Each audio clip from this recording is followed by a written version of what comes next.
Okay, pag-usapan natin to. Pagod ka na ba? Yung tipo ng pagod na laging kailangang patunayan ang sarili mo. Dito sa ating pag-aaral, sisilipin natin ng malapitan ng Galatians chapter 2 at kung paano nito tuluyang winakasan ang isang pananampalataya na puro na lang performance at pagpapakitang tao. Kasi aminin natin minsan ganun yung pakiramdam, di ba? Na parang ang Christian life mo ay isang malaking stage play. Na kailangan mong umarte, kailangan mong maging good enough para sa Diyos at para sa mga tao sa paligid mo. Lalo na sa kulturang Pinoy, napakalaking bagay ng hiya. Ayaw nating mapahiya. Kaya madalas, nadadala natin yan sa pananampalataya at nagiging performance-based na ang lahat. At dito na nga tayo napumpinta sa tinatawag kong good enough treadmill. Alam mo yon? Para kang tumatakbo sa isang dekoryenteng tapakan na hindi humihinto. Takbo ka ng takbo, sinusubukang maabot ang isang standard na parang laging may ilap. Grabe, sobrang nakakapagod. So ano ba yung mga sangkap sa pressure cooker na to? Well, una, andiyan yung mga panata. Yung mga pangako at sakripisyo para lang makuha ang pabor ng Diyos. Tapos, andiyan yung napakalalim na takot sa hiya. Yung kaba na baka hindi tayo sapat, baka mapintasan tayo. Idagdag mo pa dyan yung mga sobrang higpit na rules sa simbahan. Lahat ng yan, iisa lang ang goal. Ang makita at masabing good enough ka. Pero sandali, ito ba talaga ang diwa ng Ebanghelyo? Dito na ngayon, pumapasok ang napakalinaw na mensahe ni Apostol Pablo. Mariin niyang sinabi na mayroon lang isang ebanghelyo. Isa lang. At itong magandang balita na to, hindi pwedeng dagdagan, hindi pwedeng bawasan. Ito ang standard na kinumpirma mismo ng mga orihinal na apostol. Tingnan niyo to, 14 na taon matapos matanggap ni Pablo ang ebanghelyo. Hindi mula sa tao, kundi direkta sa Diyos. Umakyat siya sa Jerusalem. Hinarap niya yung mga bigatin, sina Pedro, Santiago at Juan. At anong nangyari? Ito yung key moment eh. Si Tito, na isang Griego, kasama niya, ay hindi nila pinilit na magpatuli. Wow! Sobrang laking statement nun.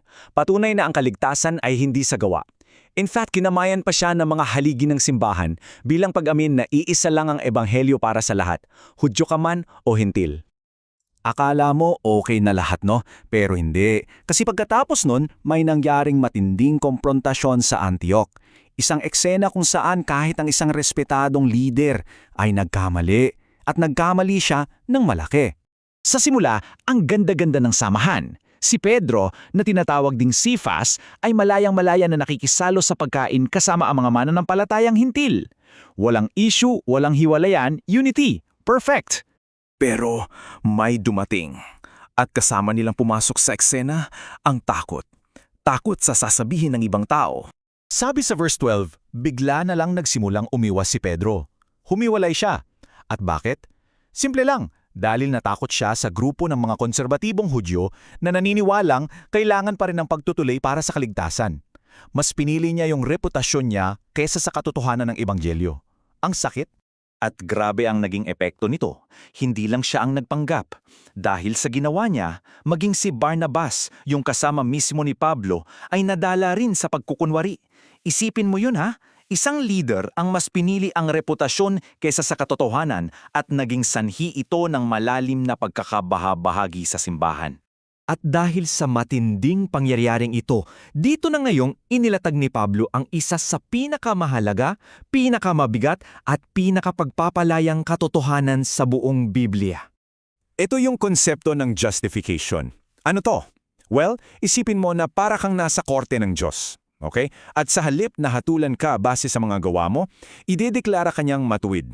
Righteous. Hindi dahil sa performance mo, kundi dahil lang sa pananampalataya mo kay Hesukristo. It's a divine declaration. So, may dalawang landas lang talaga. Sa kaliwa, yung gawa ng kautusan. Ang source niyan, sarili mong sikap. Ang nag-uudyok sa'yo, takot at hiya. At ang resulta, pagkaalipin at sobrang pagod. Sa kabilang banda naman, yung landas ng pananampalataya kay Kristo. Ang source niyan, regalo ng Diyos. Ang motivasyon natin, pasasalamat o yung napakagandang konsepto ng utang na loob. At ang resulta, tunay na kalayaan at isang bagong-bagong pagkatao. Ito, guys, ito ang puso ng lahat. Sabi ni Pablo, at ulit-ulitin natin to sa isip natin, walang sino man ang ituturing na matuwid sa pamamagitan ng pagsunod sa kautusan, kundi sa pamamagitan lang ng pananampalataya kay Hesukristo. Ito na yung tinatawag na Magna Carta of Christian Liberty. Ito yung deklarasyon na nagpapalaya sa atin mula sa performance-based religion. So what, 'di ba? Anong ibig sabihin nito para sa iyo at para sa akin rayon? Paano nito binabago ang buhay natin mula sa pagiging alipin ng kahiyaan patungo sa pagiging anak ng Diyos?